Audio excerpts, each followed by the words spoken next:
Muy buenos días con todas, con todos, con todes.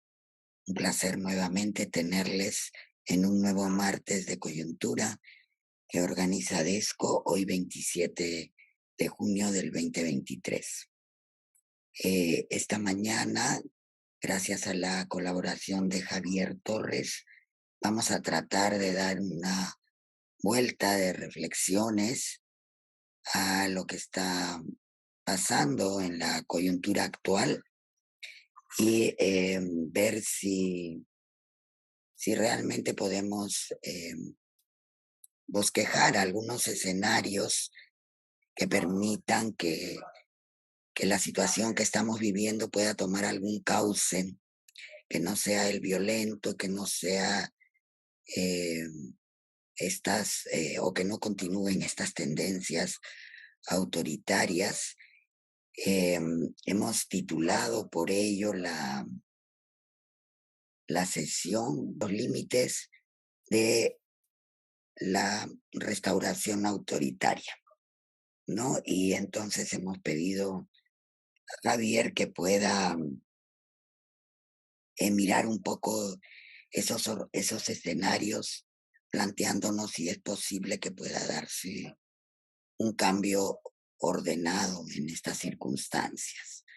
Bueno, todos conocemos a Javier, él es antropólogo con amplia experiencia en trabajo en programas de gobernabilidad, participación ciudadana en zonas rurales y urbano-marginales. En el último tiempo, él ha estado más dedicado a los temas de análisis, ¿no? Político. Es director de Noticias Ser y también tiene sus programas El Arriero, Al Filo, como parte del trabajo que viene realizando, pero el tema de la descentralización, los conflictos, los derechos humanos han acompañado el trabajo de Javier en estos años. Muchísimas gracias, Javier, por animarte a lanzar algunas pistas para la reflexión de lo que está sucediendo en nuestro país. Te dejo en el uso de la palabra. Eh, Gracias, Molvina. Un gusto estar acá en este espacio al que vengo de vez en cuando, como me ha reclamado Mónica cuando entré más temprano. Pero que valoro mucho, ¿no? Porque es un espacio que desde antes, desde mucho antes, he participado eh, y creo que siempre es muy útil dialogar con ustedes para poder entender mejor la coyuntura y pensar en voz alta, como digo siempre yo cuando vengo acá, ¿no? Y entonces, claro, le pusimos como título, conversando con Molvina, los límites de la restauración autoritaria, porque yo creo que estamos frente a un proceso de restauración autoritaria, que es lo que quiero explicar primero, pero que tiene unos límites, creo yo, que se están poniendo en evidencia justamente en los últimos días, ¿no? Pero bueno, voy a explicar un poco qué entiendo yo por esta restauración, ¿no?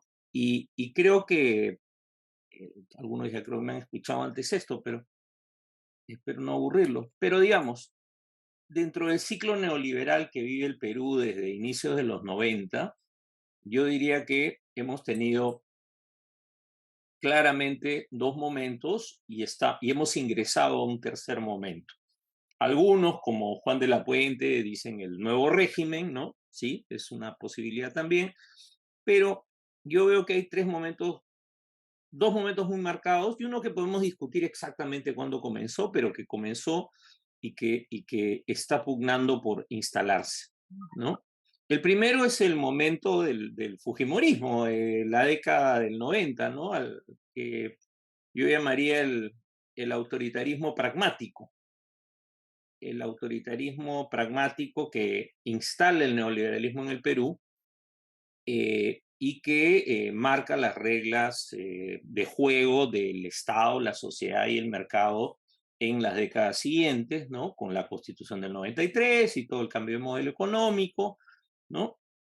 Eh, y con además, vamos a decir así, la instauración de un sistema político en el cual los partidos políticos dejan de ser relevantes, ¿no?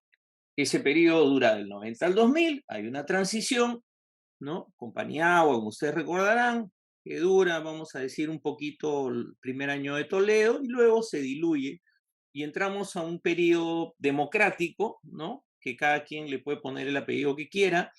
Eh, yo le diría la democracia boba, una democracia que eh, nos lleva a las urnas constantemente, cada 5 años para elegir presidente, cada 4 años para elegir autoridades locales y regionales, que nos lleva a revocatorias, que nos lleva a referéndums, en fin. Los peruanos entre el 2000 y entre el 2001 y el 2016, digamos, fuimos, si no me equivoco, unas 40 veces a votar, ¿no? Y que era una democracia en la cual se funda sobre el pacto, digamos, fundacionales. No hay que tocar el modelo económico, ¿no? Se pueden hacer reformas institucionales y estas reformas institucionales además se truncaron prácticamente todas, las que venían de la CBR, las que venían de las iniciativas anticorrupción, ¿no? Pero tuvimos, digamos, un régimen democrático en el cual nosotros elegíamos presidente y el presidente se suponía que era la expresión del mandato y la voluntad popular, ¿no? Eh, y luego se inicia un periodo que hay toda una discusión, podemos discutir después sobre cuándo comienza, pero ya desde el mismo momento en que la democracia se instala en el Perú, ¿no? Comienzan una serie de intentos, ¿no? De reconstruir, ¿no? Y de restaurar ese proyecto autoritario de 30, 40 años que era el Fujimorismo de los 90. Y estos intentos, digamos, se fueron poco a poco consolidando en lo que era la apuesta de Fuerza Popular, Fuerza 2011 primero, si no me equivoco, y luego Fuerza Popular. Era el Fujimorismo el que lideraba ese intento restaurador. Eso comenzó a cambiar en la década pasada, ¿no? Pero además, creo que es importante también señalar cómo desde el 2016, ¿no? Keiko Fujimori rompe una regla básica de ese pacto, que era el derrotado en segunda vuelta reconoce la victoria del ganador. Y esa ruptura en 2016 que se va a expresar luego en esta mayoría parlamentaria aplastante, que prácticamente, bueno, termina de alguna manera con la caída de Pedro Pablo Kuczynski, ya el inicio de todo este ciclo de sucesiones presidenciales de un presidente por año, ¿no? Digamos, el quiebre se da, creo yo, desde el 16, ¿no? Y lo que vimos el 21 con las denuncias del fraude fue un segundo momento en la ruptura de ese pacto, ¿no? Porque en ese segundo momento ya no solamente era la denuncia de me han robado la elección, sino la denuncia era más directa. Los ciudadanos del sur del Perú y los campesinos y los pobladores rurales me han robado la elección. La denuncia del fraude contra pobladores rurales, acusándolos a pobladores rurales, marca un segundo quiebre, porque es un quiebre ya no solo en términos de una decisión del presidente Humala, acuérdense de eso, porque es importante, para que los policías no fueran a votar en el BRAE y todas estas cosas que se decían. Pero esa era una crítica al Estado o al jurado. En el caso del 21, la denuncia es contra los ciudadanos. Y entonces, digamos que el 21, ese pacto se termina, esas reglas se terminan de romper y expresamente se intenta tumbar al presidente desde antes de incluso asumir su mandato, en el caso de Castillo, ¿no? El desenlace de todo eso, como ustedes saben, es Dina Boluarte, el golpe, la vacancia posterior, etcétera, las masacres, ¿no? Pero lo que cambia en el periodo que va del 16 al 21 es que surgen otros actores, ¿no? Con, no sé si igual poder, pero con poder propio, ¿no? Que se suman a este proyecto golpista, destructor de la democracia, ¿no? Y restaurador al fin, ¿no? Que comienzan a desarrollar lo que yo creo que es un proyecto de restauración autoritaria. Pero además que es un autoritarismo donde, si bien el pragmatismo es importante, el componente conservador de por lo menos uno de los bloques de esta coalición que se va a constituir, ¿no? Y que sostiene a Boluarte, es mucho más importante y relevante que en la década de los 90. Eso es nuevo. No quiere decir que no habían conservadores que apoyaban a Alberto Fujimori en los 90, ahí estaba el Opus Dei, pero el peso político, discursivo, ideológico de este sector es mucho más grande y además está engarzado con las corrientes internacionales de la ultraderecha global. Y eso sí es una diferencia sustantiva. Entonces, el golpe de Castillo brinda la oportunidad perfecta para estos sectores para instalar un nuevo gobierno, que es el de Dina Boluarte, ¿no? A quien se le encarga estabilizar esta situación y voy a decirlo así, ser la encargada de la transición autoritaria. Nosotros nos pasamos diciendo que este no es un gobierno de transición, porque no hay adelanto de elecciones, ¿no? Pero lo que estamos viviendo en el Perú es una transición autoritaria en la cual el encargado de construirla, es el Congreso, ¿no? Con sus aliados, Tribunal Constitucional, Fiscalía, etcétera, y con una encargada de la Presidencia de la República, ¿no? Que va a terminar siendo una de las piezas claves de los límites de este proyecto, ¿no?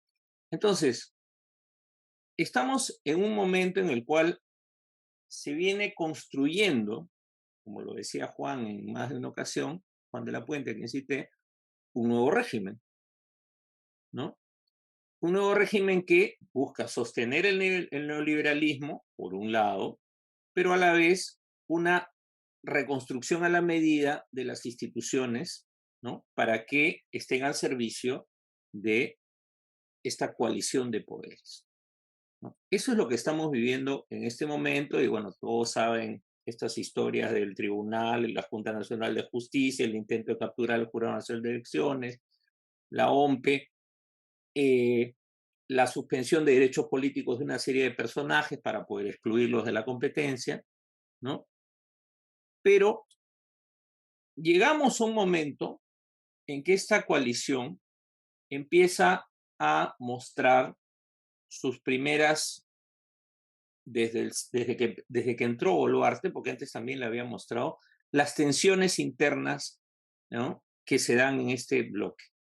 Porque si hay una diferencia sustancial entre el fujimorismo de los 90, el autoritarismo de los 90, la dictadura de los 90 y el autoritarismo, la dictadura y el momento actual de Boluarte y el Congreso, es que no hay concentración de poder en este momento en el Perú. Hay copamiento de instituciones por grupos diversos que pertenecen a esa coalición, pero el poder no está concentrado en una persona o en dos, como fueron los siameses Fujimori y Montesinos. Eso no es un matiz, esa es una diferencia sustantiva en el modelo que se está construyendo. Y claro, es una transición porque la lógica es que el copamiento debería llevar a la concentración del poder en un determinado grupo, pero el poder no puede estar concentrado en 7 grupos distintos, o en 8 grupos distintos, o en 10 mafias distintas, si quieren que lo digan los términos en los que creo que funcionan estos grupos, ¿no? Entonces, en este momento, creo yo que se está iniciando el proceso de depuración de esa coalición. Y ese proceso es una oportunidad para quienes creen en la democracia todavía, ¿no? porque esas tensiones se están expresando públicamente ya como enfrentamientos entre unos y otros. No nos tenemos que olvidar nunca que si Pedro Castillo fue elegido presidente, en buena medida tiene que ver con que la derecha peruana fue dividida en las elecciones. Y que la derecha peruana haya ido dividida como fue entre las candidaturas de López Aliaga, de Soto y Fujimori, era porque la derecha peruana ya no le reconocía, la hegemonía ya no estaba en el fujimorismo, el fujimorismo político, ¿no? Ya no estaba ahí. Y ese rechazo al liderazgo de Keiko Fujimori se sigue manteniendo. Sin embargo, dada el rol clave que juegan en el Congreso en este momento, dada la capacidad electoral que sigue teniendo el Fujimorismo y dado el peso propio del Fujimorismo, ¿no? Keiko Fujimori prácticamente ha iniciado una campaña electoral. Porque yo no sé si se han dado cuenta ustedes, pero Keiko Fujimori ya está en campaña. Y su crítica al gobierno es esa, es el inicio de la campaña electoral. Keiko, cuarta oportunidad, ¿no? Así como hay Transformers 7, vamos por Keiko 4, ¿no? Keiko en los Andes, no sé, versus el imperio de Aymara. Entonces, pero la aparición de Keiko Fujimori, ¿no? No necesariamente es que expresa que esta coalición se parte mañana. Lo que expresa es una tensión, ¿no? En ese bloque en el poder, me acabo de acordar de mi profesor Henry Pisa, ¿no? En esa tensión, ¿no? Entre diferentes actores que constituyen esta coalición de gobierno y que, aunque comparten algunos intereses comunes, también tienen intereses contrapuestos. Porque el gobierno, ¿no?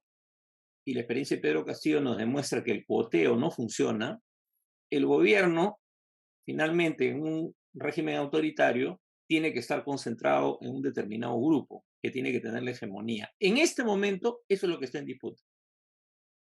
Y tenemos de un lado a Fuerza Popular, que es el fujimorismo pragmático que todos conocemos, no tengo ni que describirlo, y tenemos a la ultraderecha, ¿no? Conservadora, que pacta sin ningún problema, igual que Fuerza Popular, con la izquierda conservadora, ¿no? Pero que, al igual que el fujimorismo, también aspira a conquistar el gobierno, el poder ejecutivo. Que lo hayan debilitado a través de una serie de normas y decisiones del Parlamento no quiere decir que el proyecto no incluya que eso cambie luego. Entonces, ahí hay una tensión. Y mientras Fuerza Popular necesita el adelanto de elecciones por los temas legales, jurídicos, etcétera, de Keiko Fujimori, la ultraderecha peruana no necesita el adelanto de elecciones. Rafael López Aliaga no necesita el adelanto de elecciones, al contrario. Necesita que Dina Boluarte dure hasta el 2026. Keiko Fujimori no. Y este juego de empezar a marcar distancia de Keiko Fujimori, ¿no?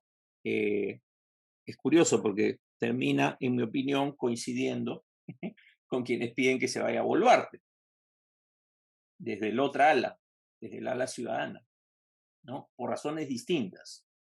Porque ellos consideran que electoralmente son los más competitivos en este momento, frente a cualquier otro grupo político.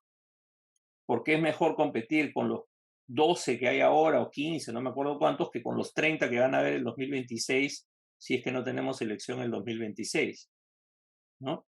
Y con una capacidad de despliegue de un aparato electoral mucho mayor que la que podrían tener incluso sus aliados de ultraderecha. En ese juego, ¿no? El Congreso de la República, que es un actor clave, ¿no? Estuvo a punto de cerrar algo que para mí es un poco el paso anterior a la caída de Boluarte, en términos institucionales, que era la restitución de la bicameralidad. Estuvo un voto, digamos, ¿no? Y claro, algunos me van a decir, pero los congresistas no se quieren ir porque ellos quieren cobrar sus sueldos hasta el 26 de julio del 26, etcétera, etcétera. Pero las cabezas de esos grupos, de esas mafias, de esos, entre comillas, partidos, ¿no? Saben que perfectamente todos ellos, las cabezas, ¿no? Los líderes parlamentarios, pueden volver a un parlamento o a un senado, ni bien hay elección, con una determinada cantidad de votos que fácilmente las pueden lograr con los recursos que tienen. O sea, los señores Luna y compañía, ¿no? Entonces, por distrito único o por distrito o siendo el candidato en una región, por la forma que sea, ¿no? Entonces, sin embargo, no se ha logrado. Por segunda vez se ha quedado esa votación en la puerta del horno, ¿no? La vez pasada también fue en julio. La vez pasada también fue antes de la elección de la mesa directiva, ¿no? Entonces, yo tengo la impresión de que hay una vía institucional, ¿no? De la derecha que pasa por esa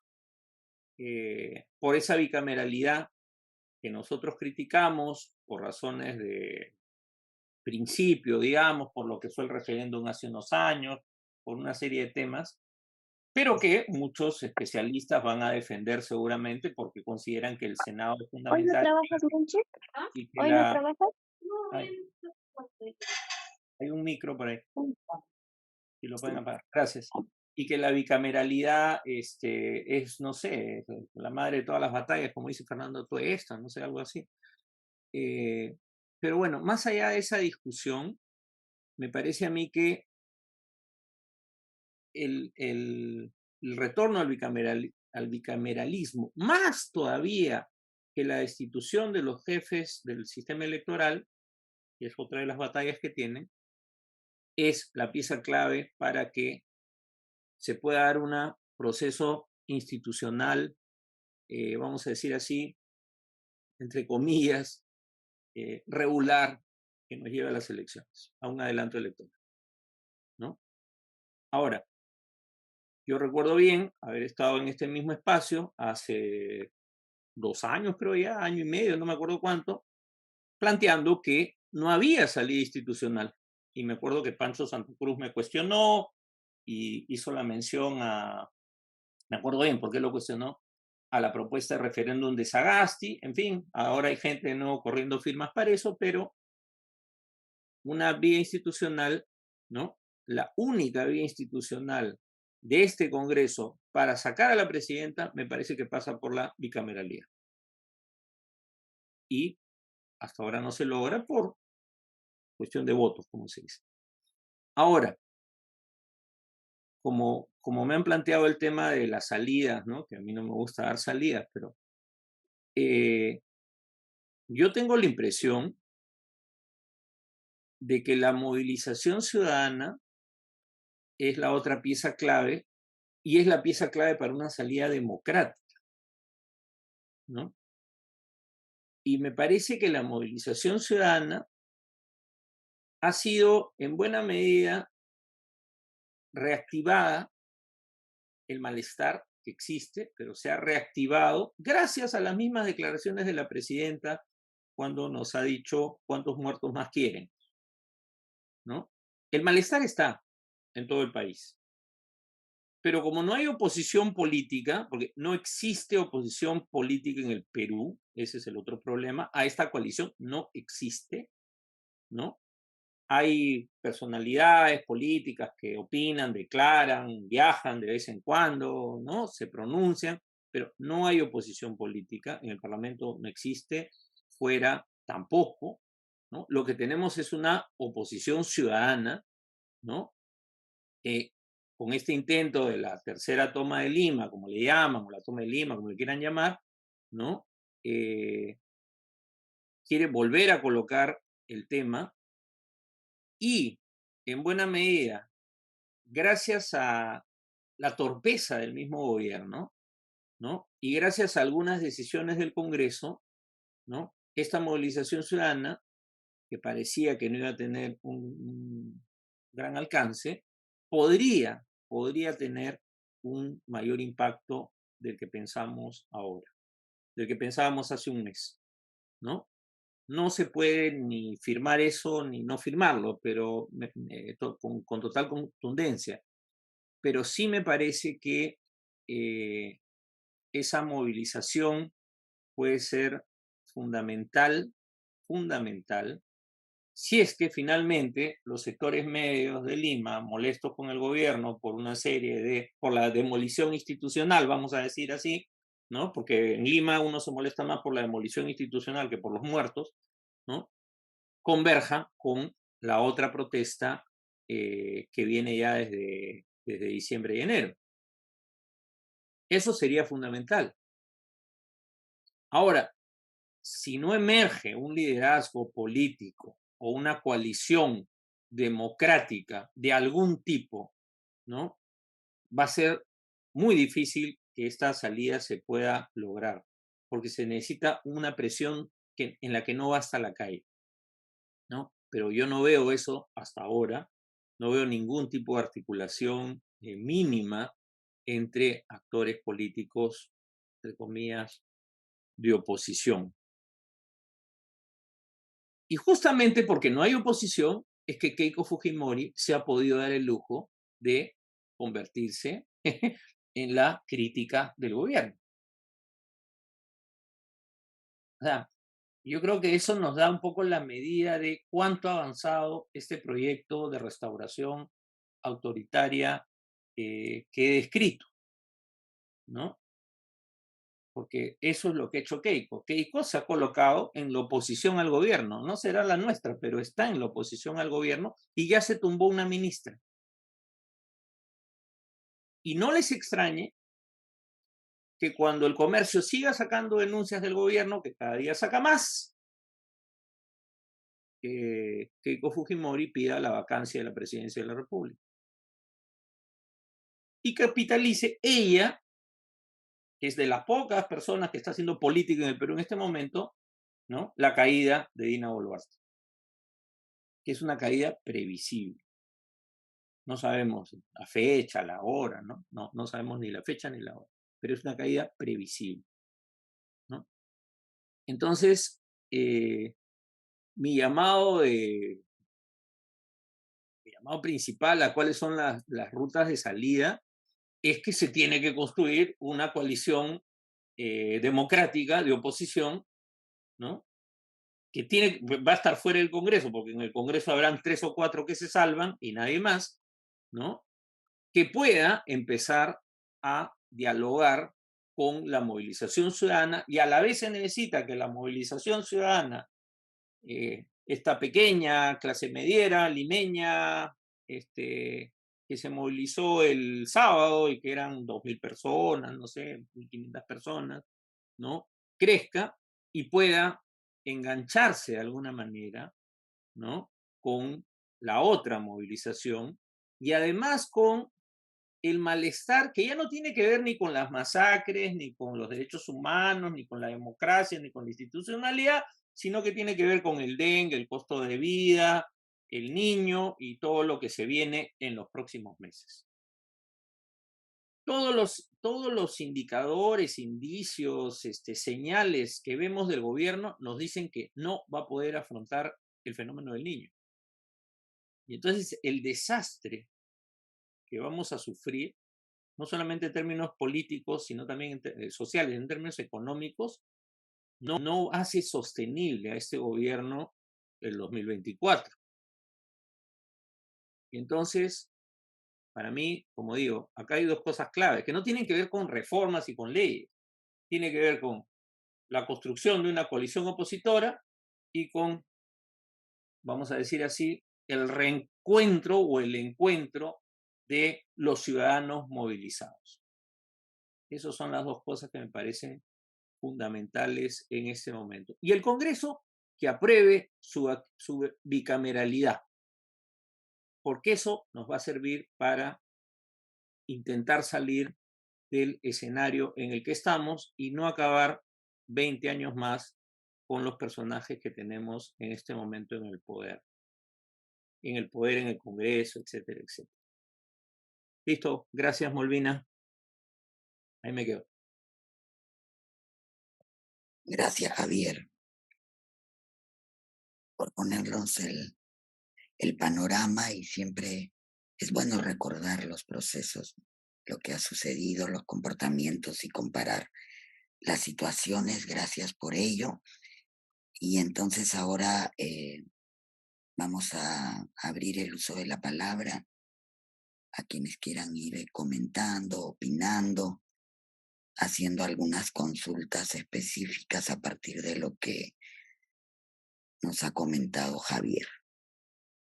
Tengo ya en lista a Eduardo Bayón y a Teresa Tobar. Eduardo. Gracias, Molvina. Gracias, Javier, por la presentación. Yo lo que tengo son 3 o 4 preguntas porque comparto, digamos, la reflexión básica y las ideas neurálgicas que has planteado. Una primera pregunta eh, tiene que ver con la racionalidad de la coalición autoritaria, en donde más allá de la fortaleza del fujimorismo y del peso de, específico de Keiko Fujimori, que efectivamente es prácticamente el único actor político que tenemos al frente en este momento, ¿hasta dónde se puede creer que hay una sola racionalidad, parte del fujimorismo incluido, dado que a lo que estamos asistiendo es al comportamiento no de 7 bandas, sino de un conjunto digamos, de pequeñas pirañas manteniéndose en su negocio propio? Entonces, digamos, hay ahí, me da la impresión, un primer factor de incertidumbre. Entonces, ¿cómo ves tú ese asunto? Ligado a lo mismo, el segundo factor de incertidumbre tiene que ver con las instituciones. Y estoy hablando en particular del Ministerio Público y del Poder Judicial, que, digamos, están ahora en sus distintas bandas en lucha por sobrevivir. Digamos, la movilización de un sector de la Corte Suprema y su pronunciamiento mañana, las declaraciones de estos abogados por la justicia y la democracia ayer, que dependen de varios de los supremos, que son parte del mismo movimiento, ya lo que indican es que uh, la profundidad de la descomposición institucional es parte de la realidad y afecta, entonces acá viene mi tercera cuestión, a otros actores. Digamos, ¿qué está pasando con los empresarios? Ah, ¿Y qué está pasando con los distintos sectores empresarios? Digamos, varios de ellos andan, en fin, buscando figuras que van modulando su discurso. Alguna de esas figuras creía descubrir que acá no iba a haber salida porque en la historia de ese país las clases medias limeñas siempre habían estado frente, de alguna manera, a la demanda rural y a los procesos de cambio que se daban en el campo. Y mientras lo leía, yo pensaba en la historia del propio autor de esa reflexión y de mi generación y me preguntaba, ¿y de dónde salió la nueva izquierda? ¿No salió de las clases medias limeñas, de los colegios de curas y monjas, de la Universidad Católica? ¿Es eso lo que de alguna manera no ha funcionado y se ha roto también hoy día? Entonces, yo te pediría que alrededor de estas 3 cosas, si puedes abundar, digamos, en tu reflexión, lo apreciaría mucho. Gracias. Gracias, Eduardo. Gracias también, Eduardo, de mi parte, y vamos a dar la palabra a Teresa Tobar ahora. Gracias, gracias Javier por la exposición. Muy interesante esta reconstrucción en 3 periodos del neoliberalismo, ¿no? La alternativa neoliberalismo. En ese sentido, yo quisiera hacer una pregunta, quizás dos. Una primera en relación a una característica, una variable que podrías quizá incorporar en esta periodización. Y es, digamos, si comparamos Fujimori de los 90 y lo que tú llamas autoritarismo pragmático, yo diría que esa fase también fue un autoritarismo con cierto respaldo social. Fue un dictador popular, ¿no? Tan popular que arrastró un contingente que constituyó un tercio de la votación del país a lo largo de las siguientes elecciones, mientras que ahora tenemos un autoritarismo que tiene el 80% de la población en contra, ¿no? Entonces, esa variable que nos retrotrae pues, al tema de la hegemonía, ¿no? O sea que la construcción, la disputa que tú estás relatando bien entre los distintos sectores que quieren liderar esta coalición, también entraría en este terreno de la hegemonía. Keiko Fujimori, ¿no? Estaría también, me parece, ¿no? Comenzando a entrar ahí, ¿no? O a intentar recuperar un respaldo popular justamente desde la oposición a Dina Boluarte y, por lo tanto, recuperar el colchón social que tenía, ¿no? Entonces, creo que esa variable a mí me hace falta en el esquema. Y la segunda pregunta es, bueno, yo sé que es difícil, pero ¿a qué se debe, según tú, que los líderes, ¿no? De antaño y de izquierda, de la oposición democrática en general, de centro, izquierda, etcétera, no se junten para nada hoy día? O sea, ¿a qué se debe esta inmovilización total, ¿no? Como que ya está la ola para correrla y absolutamente no hay ningún intento, ¿no? Creo que es importante dar una explicación a esto porque si no, no salimos del atolladero. Gracias. Gracias, Teresa. Beto. Perdón, que no me dejaba abrir el micrófono. Tenemos a Beto también. Lo primero, quisiera que definan más el tema de la transición, ¿no?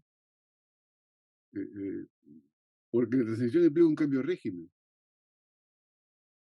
Es entendido como lo entendía Cardoso, no como una coalición política, en un bloque del poder, digamos, con términos más simples y más sencillos. Y yo no veo ninguna transición a otro régimen, en el sentido que la forma de legitimidad no se ha modificado. Las elecciones, etcétera, etcétera. Lo que me parece es que la forma de legitimidad de la democracia, que es el voto, en una sociedad como esta, no alcanzan para la estabilidad.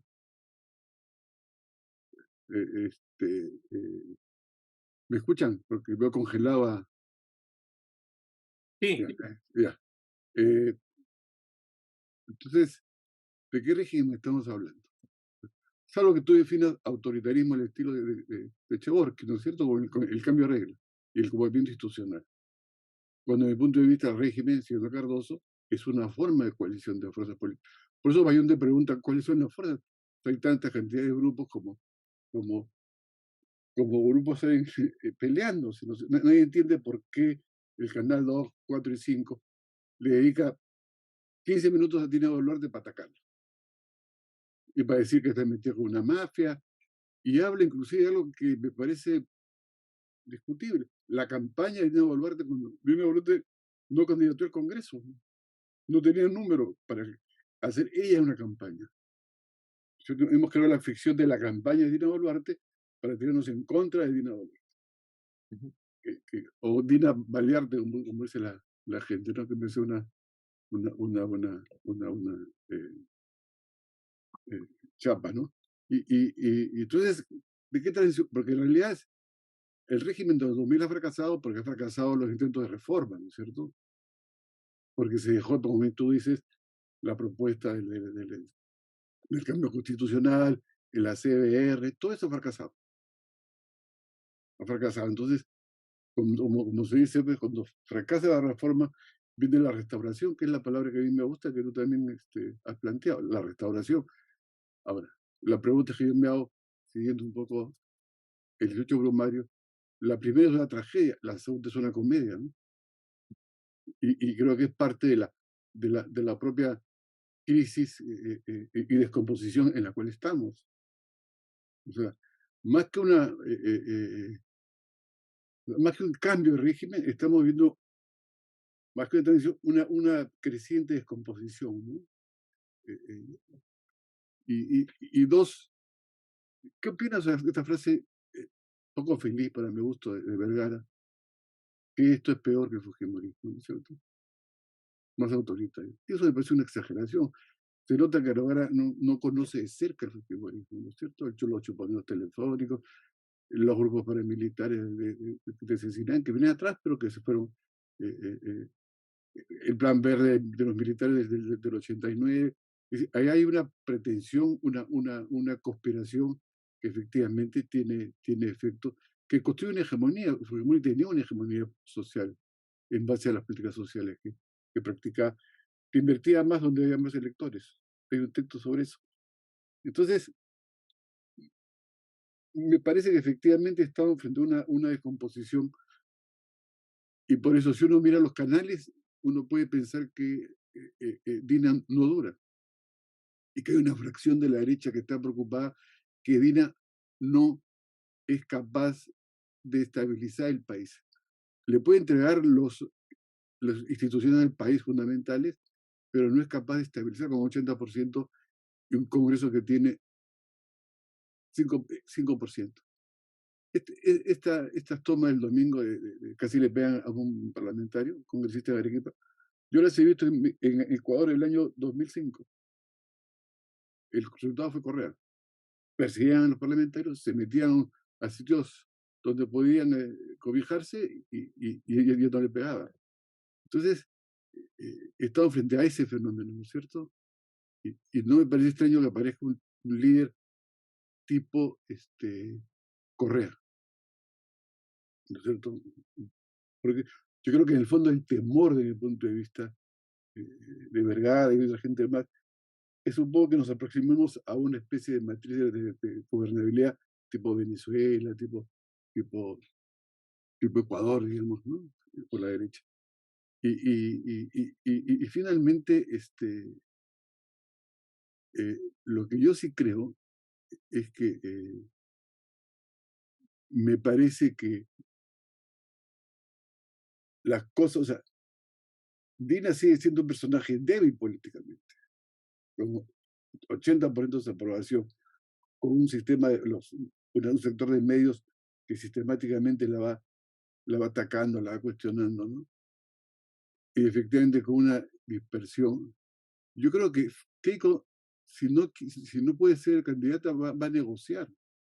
Keiko es la guardiana del modelo. Y eso lo sabe perfectamente, y tú te das cuenta las cosas que hace del Congreso, qué tipo de leyes promulga, qué sé yo.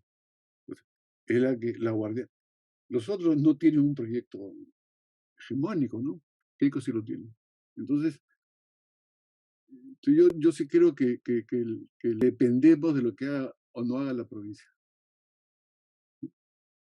Digamos, de que cambie, que genere tal magnitud de crisis que se vean obligados a una salida, a una salida, a una salida. Y la otra cosa, para terminar, me parece que el año 80, digamos, cuando sale la tercera ola, la forma y legitimidad que ha tenido la democracia son las elecciones, ¿no es cierto? Si uno mira el mapa electoral de América Latina, hay una cantidad de elecciones impresionantes, ¿no es cierto? Ahora va a tener una Argentina, el próximo año México, todo lo demás. Y siento que esa forma de democracia entendida como elegir está agotada. Está agotada. O sea, la democracia bajo el sistema electoral, bajo el recambio inclusive, está agotada. Bukele tiene el 90% de intención de voto, que me parece una monstruosidad, ¿no es cierto? 90%. O sea, y por lo tanto, ¿cómo reinventamos otro tipo de democracia que no sea simplemente el ejercicio electoral. Me parece fundamental reflexionar en si la democracia es la forma de legitimidad fracasado, o entre comillas, o derrotado, como quiere el socialismo y la izquierda, esa democracia no se puede legitimar solamente con el voto. Ese es el punto de vista. Usted tiene que replantearte nuevamente el tema de la democracia, ¿no? Entonces, y cuáles son esas modificaciones o qué propuesta uno tiene de democracia frente a una crisis propia de la democracia entendida como electoral, lo que plantea el Perú del año 90, creo, ¿no? La democracia electoral versus la democracia ciudadana, por en esos términos. Me parece que por ahí entonces yo me inclino más a pensar que estamos en una periodo de profunda crisis, de profunda crisis social, política. Y la pregunta de Teresa Tobar, ¿por qué la gente no se moviliza? Creo que es por la pandemia. La pandemia ha roto la sociabilidad de la gente. No es la socialización de una sociabilidad. Las ha fragmentado. Ahora nos cuesta ir aquí, ir allá, da flojera salir. Es decir, hay una forma que hemos encontrado de vida que, que ha cambiado nuestras rutinas. Entonces, me parece que también es otro problema que hay que evaluarlo, el impacto del COVID dentro de la sociabilidad, no entre el tema de la salud, sino entre la sociabilidad, o sea, cómo se comporta la gente. Entonces yo creo que tenemos también, que es un factor más porque la cual la gente en Lima no se moviliza, ¿no? Y me parece que en ese contexto comienzan a venir clases medias que han estado gobernando el país más o menos, ¿no? Y justamente se mueven cuando conciben a la democracia como un conjunto de reglas, ¿no? Es un poco mi reflexión y gracias por un debate que considero que es urgente y necesario, ¿no? Definir las cosas. Yo creo que el actuar siempre viene acompañado del pensar. Y creo que ahora es más importante el pensar inclusive que actuar. Gracias, doctor Torres. Gracias, Beto. No, Sí, Beto. Vamos, Javier, con algunas reacciones para que no te olvides. A ver, empiezo con lo último de Beto sobre el cambio cultural que genera la pandemia, o yo diría además el cambio cultural que la pandemia acelera, porque eran cambios que ya se estaban dando, ¿no? Que quizás nosotros, que somos ya mayorcitos, no los vivíamos con la intensidad que lo viven nuestros hijos, en fin, ¿no? O las nuevas generaciones. Entonces, yo sí coincido contigo en que creo que en el sector medio limeño hay esto que tú señalas. Y soy de los que está convencido de que el peso y no voy a decir resurrección, porque siempre he estado ahí, pero el peso que ha tenido la acción comunitaria o la comunalidad, como creo que la define mi amigo Alejandro Díez, ¿no? Que ha tenido en zonas rurales, más bien ha significado un impacto, digamos, que ha ayudado a la movilización, ¿no? Y el peso de la comunidad en Puno y en provincias altas de Cusco y en Andahuaylas, por lo menos, creo que tiene una directa relación con la pandemia, ¿no? Justamente porque era lo único que pudo funcionar en medio del desmadre de los días de la cuarentena, ¿no? Pero sí me parece que es un elemento que hay que tomar en cuenta, e incluso a nivel de cómo se repiensa la democracia, ¿no? Cómo son, porque me estoy saliendo un poco del tema, pero me parece clave, ¿no? Hay instituciones que nosotros podemos defender su existencia, como el Congreso, por ejemplo, ¿no? Que frente al cambio tecnológico no han logrado adecuarse, ¿no? Y entonces son instituciones con reglas totalmente anquilosadas para la velocidad de eh, los procesos del mundo contemporáneo, ya, para no entrar a más detalle, ¿no? Y creo que la crisis de la democracia tiene que ver con eso también, con cómo las instituciones, y esto no solo es el Perú, es en general, ¿no? En un mundo donde todo es efímero, una institución como el Congreso es un dinosaurio, ¿no?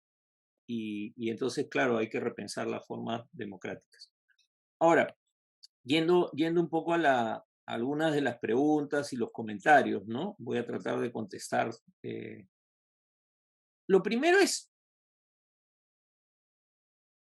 esto que también lo planteó Beto y lo planteó Bayón, ¿no? Lo planteó Eduardo.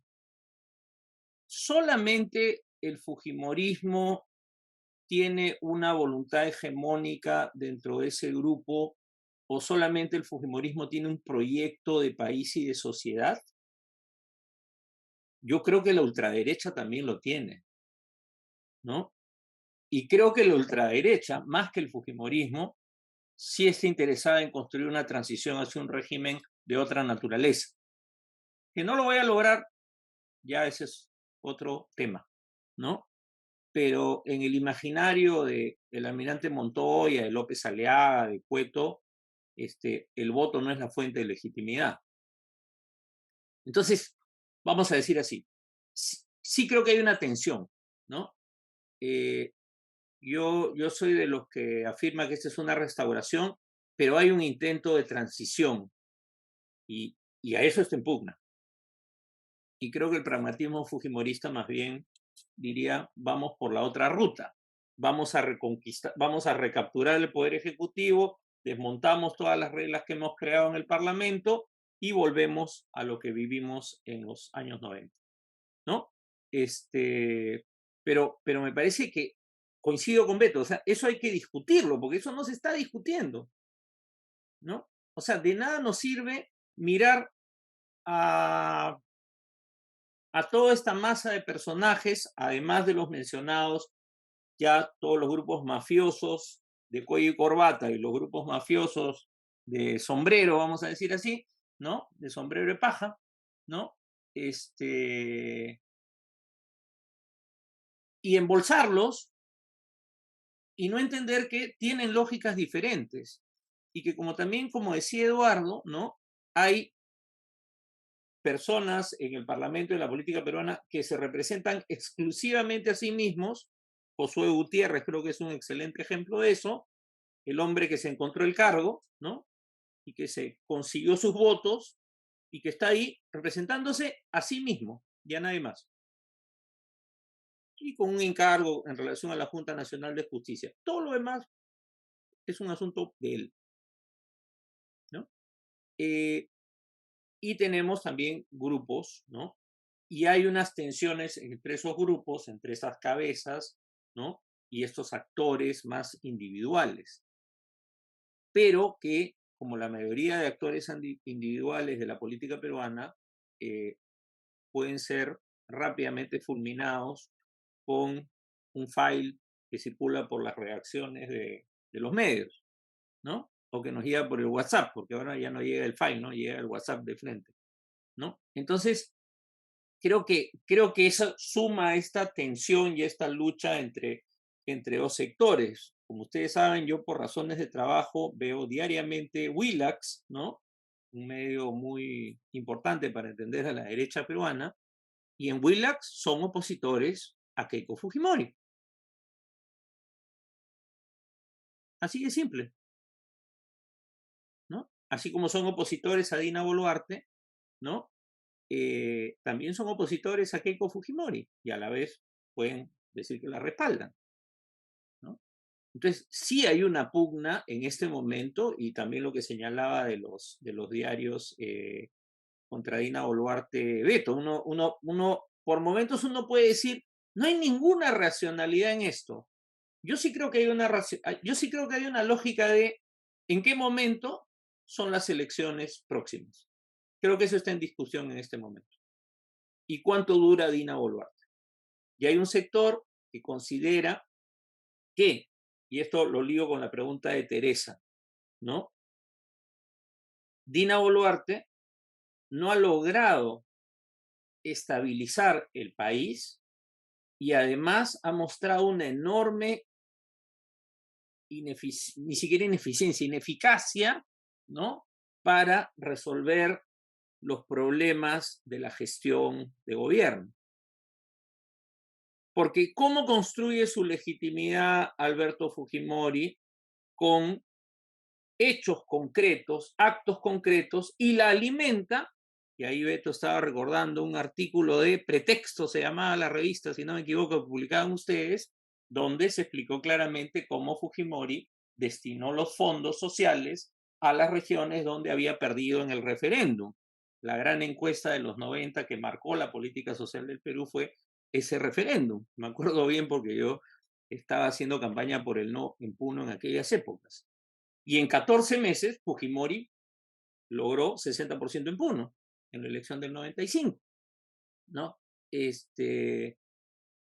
Entonces, era la combinación de los grandes logros económicos y la derrota de Sendero Luminoso, ¿no? Con la obra concreta. El puente, ahí por donde han cruzado todos los que fueron a la masacre de Juliaca, el puente que no existía cuando, en esos años, ¿no? Porque se había caído. El puente de la carretera que lleva de Cusco a Juliaca no existía, y entonces Fujimori lo reconstruyó y construyó la posta, construyó el centro de salud, construyó el hospital, construyó el camino rural, etcétera, etcétera, etcétera, ¿no? Entonces busquen ahí pretextos, ahí está lo que ha citado Beto. No me acuerdo quién era el autor, pero bueno. Pero entonces, este gobierno de 6 meses no solo no ha logrado estabilizar el país, ¿no? Porque que no haya protesta no quiere decir que no haya malestar, ya eso lo tenemos bien claro, sino que además, frente a la principal oportunidad que se le presentó en términos de un gobierno, que fue el niño global, el niño costero, perdón, no logró enfrentar la situación, ni siquiera logró manejarlas, ni siquiera logró vendernos un discurso, ¿no? De que algo se estaba haciendo. Ayer la presidenta ha dicho, el dengue nos ha estado ganando. No sé qué quiere decir eso, pero digamos, no, eso no le suma pues un punto en las encuestas, ¿no? Y conforme avanzan los días y las semanas y los meses, queda más claro para quienes conforman esta coalición y pugnan por el poder en ella, que Dina Boluarte no va a lograr esa legitimidad. Lo que hemos visto en Ayacucho el día sábado, ¿no? Con esta portátil organizada por Wilfredo Corim, el gobernador regional, con 100 policías que protegían el espacio donde se montó este acto, me parece que era en Chiara, si no me equivoco, ¿no? Para evitar para que la presidenta pueda hacer un montaje, vamos a decir así, de baño de gente, ya no voy a decir de masas, pero baño de gente, ¿no?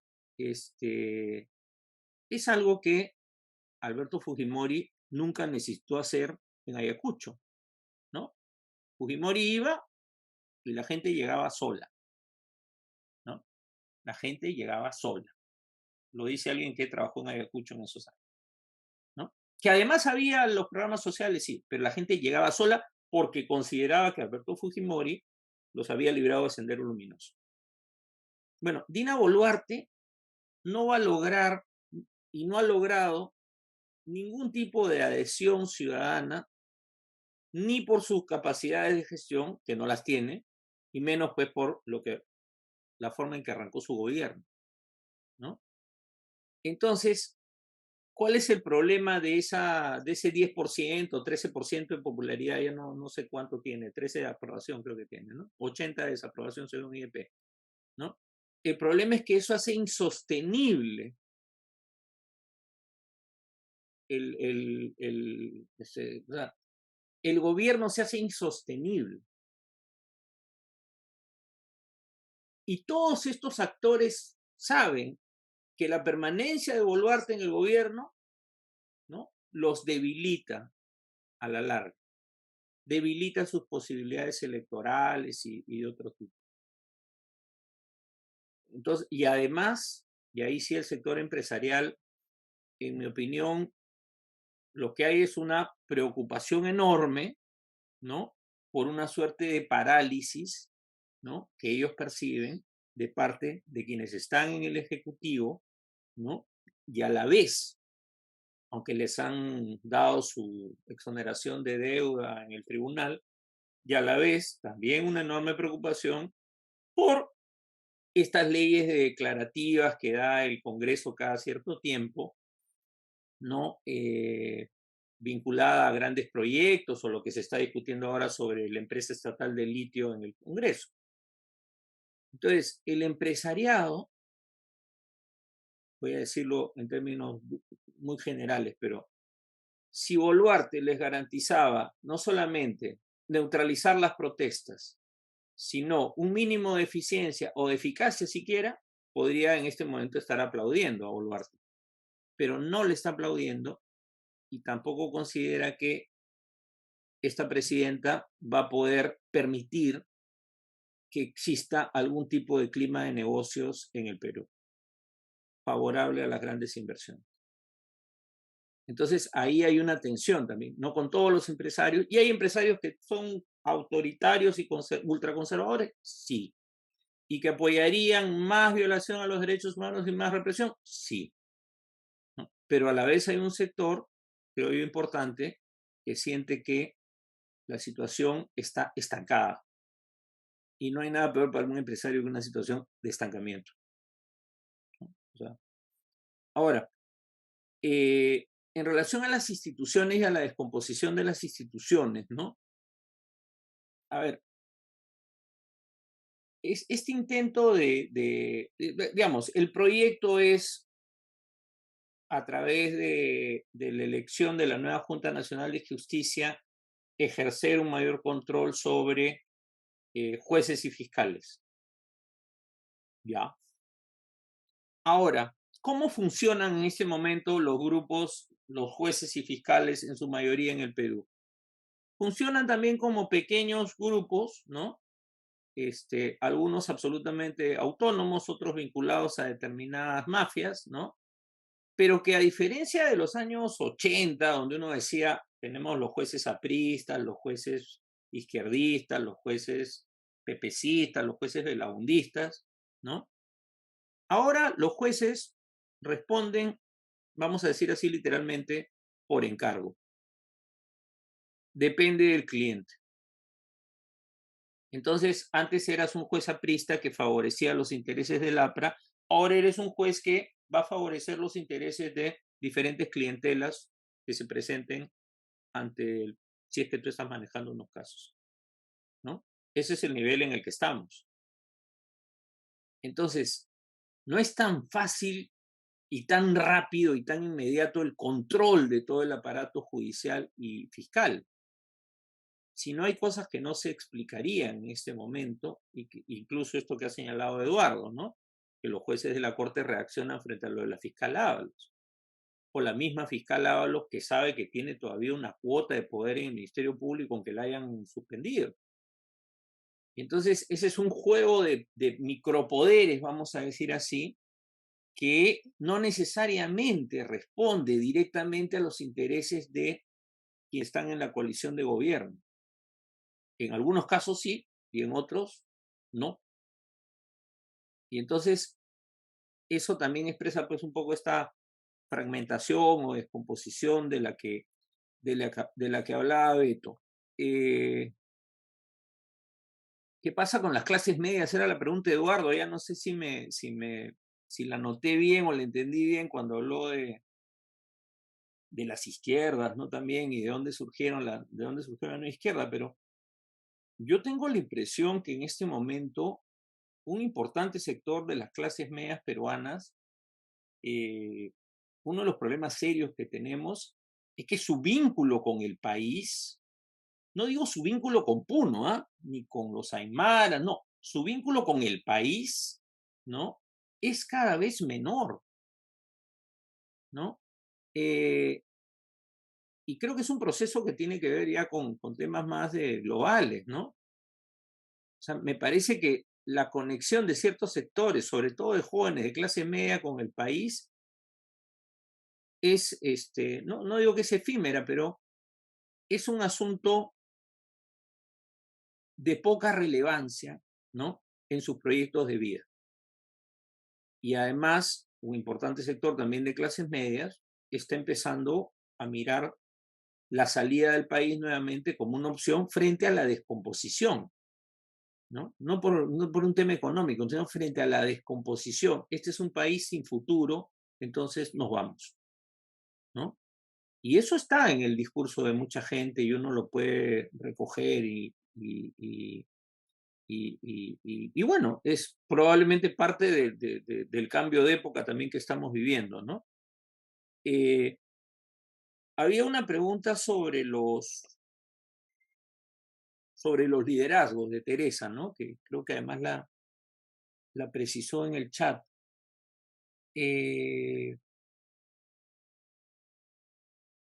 Miren, yo también, yo siento, no sé, mucha perplejidad frente a esta incapacidad manifiesta para el diálogo o para tender algún tipo de puente entre líderes políticos del centro, de la izquierda, en fin, ¿no? Democráticos, incluso algunos de derecha, ¿no?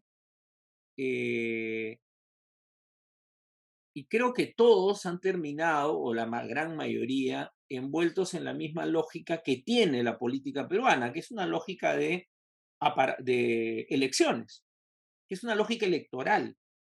O sea, nuestros políticos, muchos de nuestros políticos, en este momento, con todo derecho, están preocupados por sus inscripciones, por sus recolecciones de firmas, perfecto.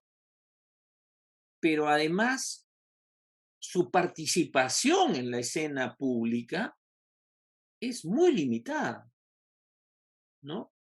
Es como una lógica debido a que acá en el Perú, cuanto más rápido apareces como posible candidato, menos posibilidades vas a tener de éxito, entonces todos se guardan para el momento.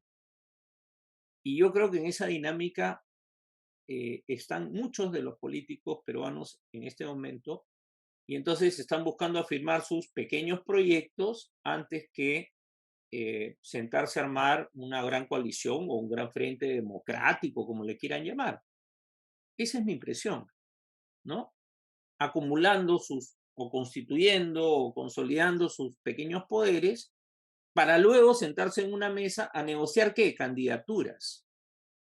Cuando yo creo que eso en este momento no es el tema, pero así actúan nuestros políticos, ¿no? Bueno, Beto me ha pedido que repiense la democracia, que reinvente la democracia. Es una tarea compleja, pero volviendo a lo que dije casi al comienzo de mis respuestas, ¿no? O sea, yo sí creo que tal como funciona en este momento, o sea, tal como ha funcionado, es una broma, Beto, ¿eh? Tal como ha funcionado la democracia, se ha agotado. O sea, cuando los puneños cantan esta democracia ya no es democracia, han hecho la mejor síntesis de lo que es la sensación que creo que tenemos todos de que esto no funciona, ¿no? De que hemos llegado a un punto de crisis total, pero no solo tiene que ver con nuestros problemas locales. Yo eso quiero insistir y yo por eso me gusta que Beto ha hecho la mención a América Latina, ¿no? Es un problema global. Es un problema global y claro, nosotros no, en el Perú, digamos, cuando se hace análisis político, se mira muy poco lo que pasa en el mundo. Y entonces creo que eso limita nuestra mirada porque pensamos que es un problema solo de nuestro país. Y no, creo que tiene que ver con cambios civilizatorios de alto vuelo que yo no voy a poder resolver en esta intervención, pero que sí me parece, coincido con Beto en eso, ¿no? De que está clarísimo, no solo que no basta el voto, ¿no? Sino que incluso algunas formas, algunas instituciones necesitan ser repensadas completamente. No quiere decir que las vamos a cambiar completamente, Pero en el debate sobre el Senado, por ejemplo, que se ha estado dando estos días y la bicameralidad, ¿no? Mi impresión es que a veces, así como hay quienes quieren restaurar el autoritarismo de los 90, ¿no? Algunos de los que proponen, en el mejor sentido de la palabra, que hay que volver al Senado, piensan que hay que restaurar lo que teníamos antes. Y lo que teníamos antes no necesariamente era lo mejor, ¿no? Y, y no necesariamente, aunque fuera bueno en su momento, puede ser lo mejor para nuestra época. Y entonces, eso es lo que hay que pensar. Yo últimamente me he estado preguntando, por ejemplo, en relación a los sistemas de elección, a la elección parlamentaria, ¿no? ¿Cómo, es una pregunta que me hago siempre, cómo logramos que los congresistas realmente tengan un vínculo con la ciudadanía? Eso se va a construir porque los distritos electorales sean más pequeños, sean más grandes, porque los movimientos regionales postulen a sus candidatos.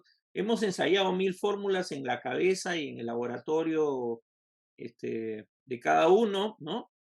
Y creo que no terminamos de encontrar las fórmulas porque creo que la sociedad ha cambiado a una velocidad y el sistema y las instituciones no han avanzado a la velocidad del cambio social. Y eso es lo que creo que está en cuestión en este momento, ¿no? ¿Cómo se gobierna? Estamos viviendo, termino con esto, ¿no? En el caso de Puno, por ejemplo, en Puno, vamos a decir así, no se reconoce al gobierno de Dina Boluarte como un gobierno legítimo. Y ninguna autoridad nombrada por Dina Boluarte puede llegar a Puno. ¿Qué es eso? Eso es una insurrección, ¿o no? Es una insurgencia. No están armados, pero es una insurgencia. Acá lo podemos comentar. Si lo digo en la mula, de repente después me van a acusar de varias cosas, pero creo que es un tema que hay que discutir también. ¿Y cómo se sale de una crisis de esa magnitud? Acá termino mis respuestas, ¿no? ¿Cómo se sale de algo así? ¿Cómo se restablece un cierto orden, ¿no? Y cómo se restablece el gobierno nacional en el territorio puneño. No es que no esté el gobierno nacional, pero hay una parte que ya no está. Y en algunos lugares del país hay una parte que nunca ha estado, que el gobierno nacional no ha estado presente, ¿no? Entonces, bueno, me quedo ahí un poco si hay alguna nueva pregunta. Gracias, Molvina. Beto está pidiendo nuevamente la palabra. Eso. No, fíjate, yo creo que hay dos problemas centrales que hay que resolver, ¿no es cierto? Uno es el problema que el Estado no controla su territorio, y ahí viene tu pregunta sobre Puno, ¿no es cierto? Porque eso puede acabar una represión, una forma de aplastar la insurrección, como llamas tú, es con una represión, ¿no? Digamos que me parece, o sea, el Estado, o sea, la razón de Estado, para ponerlo en esos términos, va a ir en contra del Estado de Derecho. Porque la razón de Estado lo que quiere es más poder para cumplir sus propias funciones como Estado. Entonces tú no puedes tener pues, una persona que no te reconoce, o una población que no, o la sometes o la sometes. Entonces, por eso, ahora, eso está sujeto a las vacilaciones del Estado, los derechos humanos, lo que tú quieras, pero finalmente el Estado tiene que entrar a cumplir, entendido autoritarismo como la autoridad.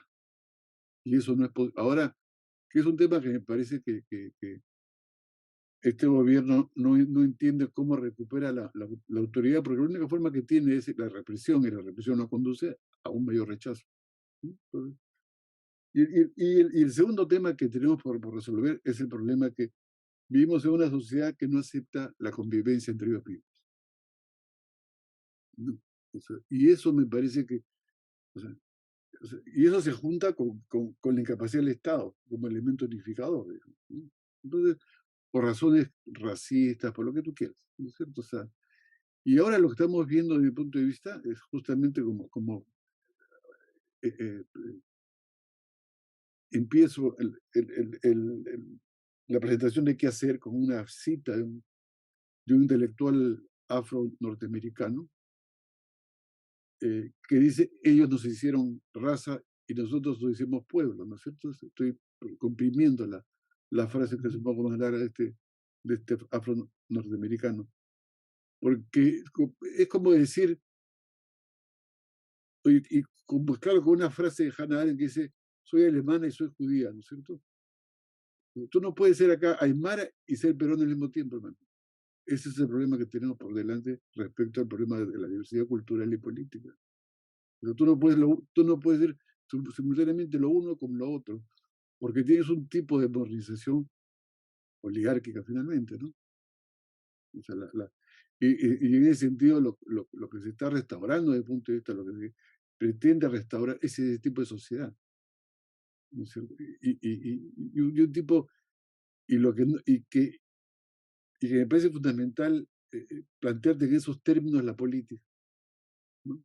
Entonces, me parece que estamos, y creo que ese texto, los textos que se pegan hoy día que hacer, todos apuntan a lo mismo, ¿no es cierto? Es una crisis histórica que requiere de soluciones mucho más complejas, ¿no? O sea, cada crisis te lleva directamente al tema de la convivencia, qué somos, el problema del racismo.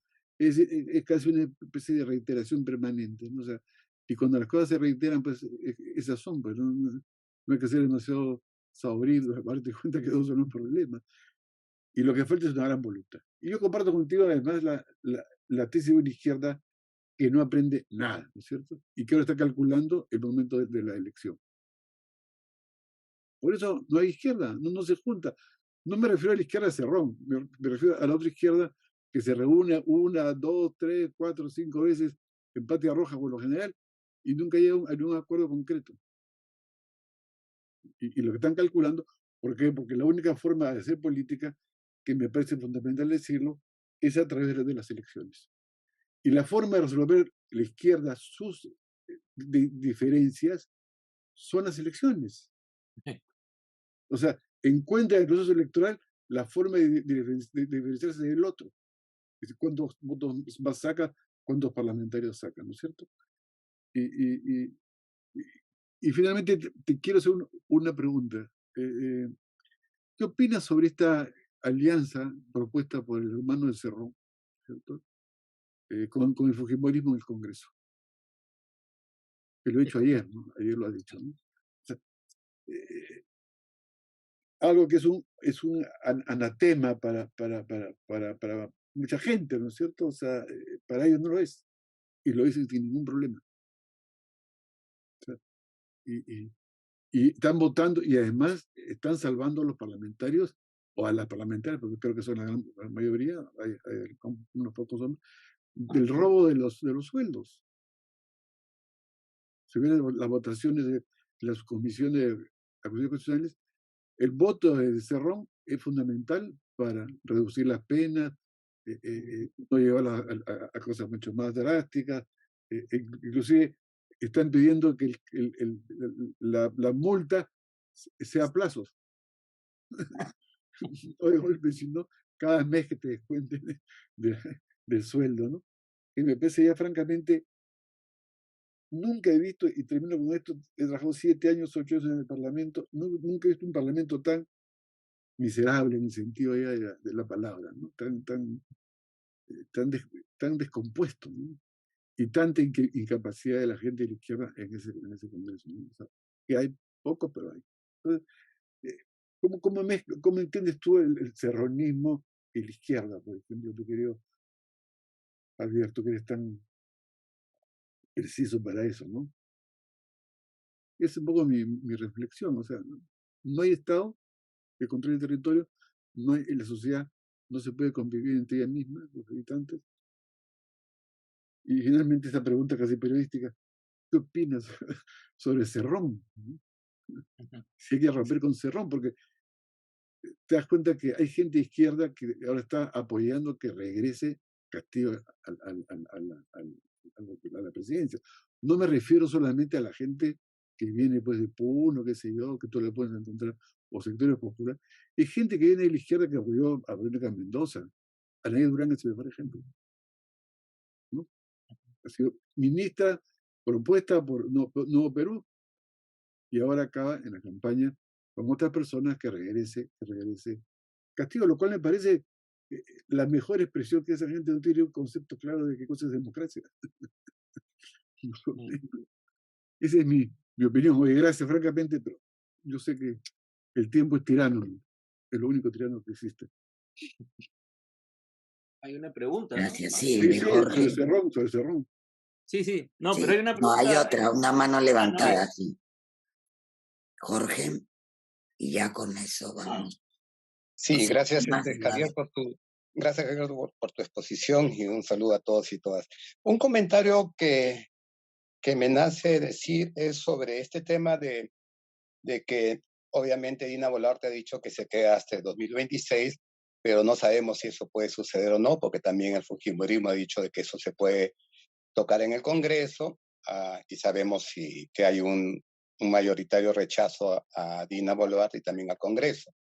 Pero ahí, claro, la pregunta y preocupación es qué podría pasar si se adelantan las elecciones, pero también si hay elecciones el 2026, con las posibilidades de que pueda entrar, digamos, los mismos actores políticos, en este caso el fujimorismo o las otras fuerzas políticas de la derecha o la ultraderecha, ¿no? Porque, digamos, las fuerzas progresistas están ahí, como se ha señalado, no se ponen de acuerdo entre ellas, entonces no hay una propuesta, y como lo señalabas tú, digamos, ahorita no hay una posición clara, salvo la de Keiko Fujimori, y la otra oposición más de la población, la ciudadanía, pero no tenemos, digamos, un partido político o un grupo o de una coalición partidaria progresista y como decías tú al comienzo de tu exposición, que no plantee de manera tan concreta esto de tocar el modelo económico, ¿no? Un modelo económico que está basado en una economía extractivista. Entonces, decíamos hace un par de meses, si hay elecciones, ¿quiénes van a participar y quiénes podrían ser, digamos, los que ganen? Eso nomás. Gracias. Y ya. Gracias, Jorge. Y a Beto también gracias por los comentarios. Pero sí, tengo un comentario sobre. Yo coincido en que efectivamente, claro, el Estado no controla el territorio y además parte de nuestro neoliberalismo partió de la premisa de que había territorios que había que dejarlos libres porque ahí no habían ni yacimientos mineros, ni yacimientos gasíferos, ni yacimientos petroleros, ni valles agroexportadores, y entonces se los dejaron literalmente a una serie de mafias, ¿no? Y eso ha pasado. Y hay varias zonas del país que desde los años 90, antes también había otros problemas de presencia del Estado, en fin, pero de control del Estado del territorio, pero simplemente fueron dejados, vamos a decir así, para que los negocios ilegales se hicieran cargo, ¿no?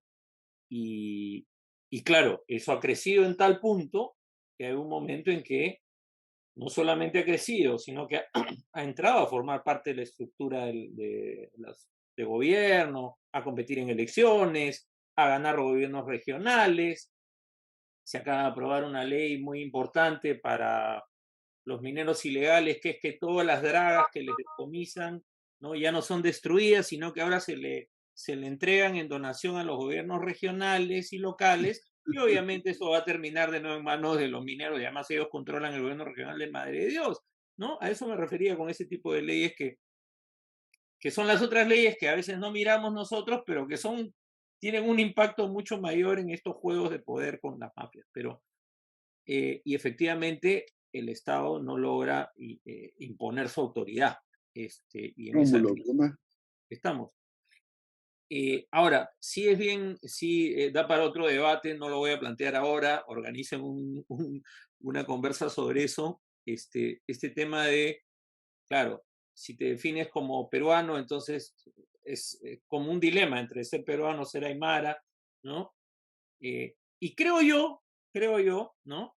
Y ahí recomiendo un excelente texto de Analía Álvarez Calderón sobre ciudadanía indígena en Puno en los años 1900 a 1930, un libro que se ha publicado hace poco en la Fundación Bustamante de la Fuente, que analiza justamente la apuesta por la ciudadanía indígena en los Aymaras a lo largo de los años 20 y 30, en fin. Pero es un tema de debate, no voy a entrar ahora. Pero en todo caso, si uno mira bien la historia, lo que hemos tenido siempre es a sectores de la ciudadanía excluida, rural, campesina, indígena del Perú, ¿no? La historia de la República es la historia de cómo todos estos grupos buscan incluirse como ciudadanos de la República del Perú, ¿no? Con determinados derechos, acciones afirmativas, en fin, que es un poco la moda de la época, o a través de otros mecanismos como la escuela, el ejército y el voto, ¿no? Creo que esos son los tres grandes mecanismos de inclusión que se fueron dando en el siglo XX. Pero bueno, da para una discusión, inviten a algún amigo de Puno para discutirlo. Y sobre las preguntas, ¿no? Jorge quiere que diga quién va a ganar las elecciones del 26 o del 24 o del 25, está bien difícil eso. Ahora, yo sinceramente creo que podríamos volver a... Mire,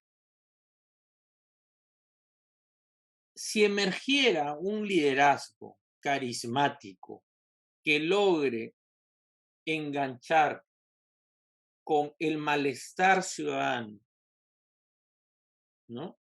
Y que prometa un mínimo de orden en este país, no digo un orden autoritario, pero un mínimo de orden, estoy convencido de que ese candidato o candidata podría quebrar esta dinámica de pitufos que tenemos, pitufos electorales que tenemos en este momento, ¿no? Eso puede pasar. Y lo peor es que puede ser un caudillo autoritario, que ese es el gran riesgo que yo creo que existe. ¿Sí? Pero sí creo que la gente seguiría a alguien que prometa y garantice orden en el país. Es la principal demanda, creo yo, en este momento. Pero si no aparece alguien con esas características, ¿no? Y que sea un liderazgo pannacional, o sea, que atraviese todas las regiones, ¿no? Lo más probable es que tengamos a toda esta larga lista de microcandidatos, ¿no? Con sus micropartidos y sus microestructuras compitiendo, y alguien compitiendo contra el fujimorismo por cuarta vez, ¿no? Con la señora Keiko Fujimori compitiendo en una segunda vuelta por cuarta vez y ganando con él, sumando el 30%, una cosa así. Ese es el otro escenario. Están ahí los dos, me parece, ¿no? Cuanto más pronto sea, digamos, más peso va a tener el fujimorismo. A los que piden adelanto de elecciones, ese es parte del riesgo de la demanda de adelanto de elecciones, ¿no? Y bueno, la gran pregunta es si el antifujimorismo, que era, como decían mis amigos politólogos, que ahora andan desorientados un poco bastante, que era el partido más importante o el único partido político en el Perú, decían mis amigos politólogos hace unos tiempos, ¿no? Logra reconstituirse. Yo la verdad no creo que se reconstituya como fue antes, pero en fin, ya eso es para otro debate. Pero eso es hacer un poco de ficción, ¿no? Y sobre la pregunta de Beto, a mí me parece que la alianza entre Fuerza Popular y Perú Libre es una alianza para nada contra natura. Me parece lo más natural. O sea, son conservadores, son corruptos y son pragmáticos. Eso es lo que son. Sus discursos siempre han estado por debajo de sus prácticas, ¿no? Y entonces, quien conocía la gestión de Cerrón en Junín sabía quién era Vladimir Cerrón, ¿no? Y que algunos compañeros, compañeras, amigos y amigas entrañables de quien habla hayan terminado apoyando esto, me parece, me da mucha pena, ¿no? Pero a mí me parece que no tiene nada de contranatura. Al contrario, expresan, creo yo, con toda claridad lo que es la política peruana de los últimos 30 años. Fuerza Popular y Perú Libre son los mejores representantes de lo que es la política que generó el neoliberalismo en el Perú. Y conociendo a los fujimoristas, que son más vivos que los serronistas, ¿no? Serían capaces de poner a Valdemar Cerrón en el Congreso y hasta de vacar a Dina Boluarte, ¿no? Para después ellos competir y no decir que ellos son quienes gobiernan en la transición soñada por Keiko Fujimori. Nada mejor que ella que poner a Perú Libre ahí para ellos competir con fuerza en las elecciones y que no le pase lo que le pasó al Moradito con Sagasti, ¿no? Que no sabes qué hacer si tienes a uno de los tuyos de presidente de la República cuando tú estás compitiendo en las elecciones. Pero a mí, la verdad, del señor Cerrón espero cualquier cosa, ¿no? Y me parece que es eso, expresa con toda claridad lo que es la política en el Perú. Que alguna gente creía que eran de izquierda, en fin, ya, eso es cosa de ya del pasado, creo, ¿no? Pero bueno, no, es cosa del presente. Pero sí me parece que es un tema que hay que poner en evidencia y denunciarlo con toda claridad, ¿no? Porque Perú Libre ha sido la maquinaria que permitió que Castillo llegara al poder, ¿no? Y Perú Libre es una maquinaria que está medrando del poder, igual que medró en el gobierno regional de junio. Y creo que todos los involucrados en esa historia del lado de la izquierda lo sabían. Y ahí está su responsabilidad. Ya es una responsabilidad de cada quien. La responsabilidad política, histórica, de quienes creyeron en que Fuerza Popular que Perú Libre era una fuerza, no sé de qué naturaleza. En fin, me quedo ahí mejor para no renegar. Ahora sí, ya creo que terminamos, ¿no? Molvina. Ya me tengo que ir. Sí, pensaba que sí, pero Mónica Ya. quiere hacerte Cuarta un ronda. comentario. A ver, Mónica, breve. Breve. No, gracias Javier por la exposición, por la narrativa de estos 3 momentos para entender qué sucede. No, ya de alguna forma respondiste a lo que te iba a consultar, ¿no? Y también te iba a pedir que hicieras un poco de ficción porque digamos que en esta última etapa de esta convivencia de la coalición, donde el fujimorismo tiene, según me estás mencionando, un peso cada vez más gravitante, Keiko ya está haciendo campaña, justamente te quería preguntar, ¿qué de diferente tendría que hacer Keiko Fujimori o el fujimorismo para no repetir el plato, ¿no? Porque lo que tú decías, ¿no? Ese antifujimorismo que ha estado tan acendrado, todavía tiene raíces muy fuertes, ¿no? Bueno, de alguna forma ya respondiste lo que quería saber. Gracias por tu exposición. Ok, solo una cosa sobre eso, ¿no? Hay en varias regiones varios gobernadores o alcaldes que a la tercera o a la cuarta lograron llegar a su objetivo. Así que ojo también con eso, ¿no? Ojo con eso. Dependerá mucho, como siempre ha dependido. Yo creo que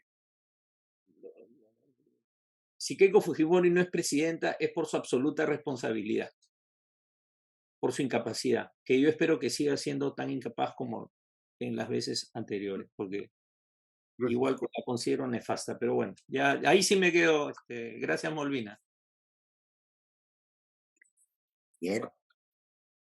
Siempre un gusto tenerte aquí en las sesiones de coyuntura, no te pierdas, pues, para que, porque este debate, este tema, vamos a tener que seguirlo tratando. Seguramente podremos invitar a otras entradas y avanzará un poco lo que lo que vayamos viendo en el país para volver a discutir. Y bueno, bienvenido y gracias a todas, todos por estar aquí esta mañana. Ya nos vemos.